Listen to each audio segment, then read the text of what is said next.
विनंती करतो की आपलं मनोगत व्यक्त करा.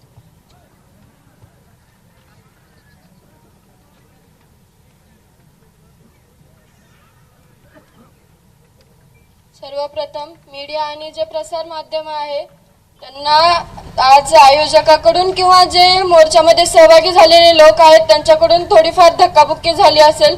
त्याबाबत देशमुख टेंबे तसेच मसाजोकान गावकऱ्यांच्या वतीने मी माफी मागते. आम्हाला तुमची सुद्धा गरज आहे, जशी लोकांची गरज आहे. आज सर्वजण आमच्या सोबत आहात, तसं तुम्ही पण आमच्या सोबत आहात झालेल्या घटना झालेल्या दिवशीपासून, आणि आम्हाला सुद्धा न्याय मिळूच तर नाही तर पुढच्या वाटचालीसाठी तुमची सुद्धा गरज हवी आहे.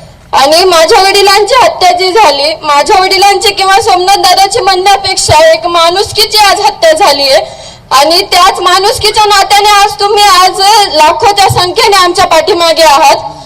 म्हणजे बाप म्हणजे ही खूप वेगळीच गोष्ट असते. जोपर्यंत म्हणतात ते माणूस केल्याशिवाय कळत नाही. बाप ही वेगळीच, म्हणजे बापाचे शब्दच खूप वेगळे आहे. ज्यावेळेस बाप सोबत असतो किंवा फक्त बाप आहे म्हणायला खूप मोठं मन लागतं, आणि जर बाप आहे असं म्हणलं, बाप आहे माझ्या घरी माझ्या पाठीमागं असं म्हणलं ना, तरी कितीतरी लाखो हत्तीचं बळ अंगात येतं.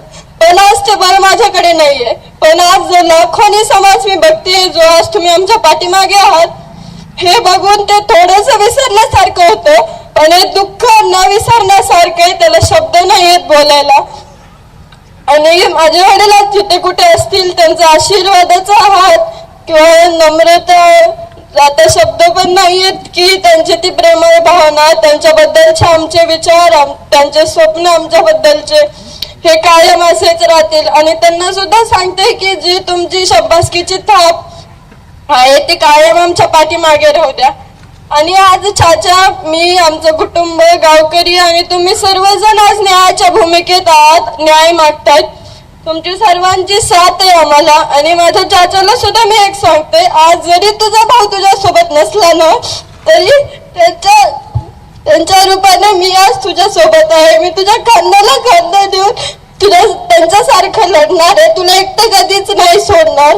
त्याचं दुःख तर खूप वेगळं आहे. ते राम लक्ष्मणाची जोडी ऊन सावली सारखं एका प्रमाणे एकमेकांसोबत होते. पण मी त्याला सुद्धा एक सांगते की चाचा, तू म्हणजे माझ्यात तू तुझा दादा बघ, माझ्यात विराज, अनुज, आधुनिक मध्ये तू तुझा दादा शोध. आम्ही कधीच तुझी साथ सोडणार नाही.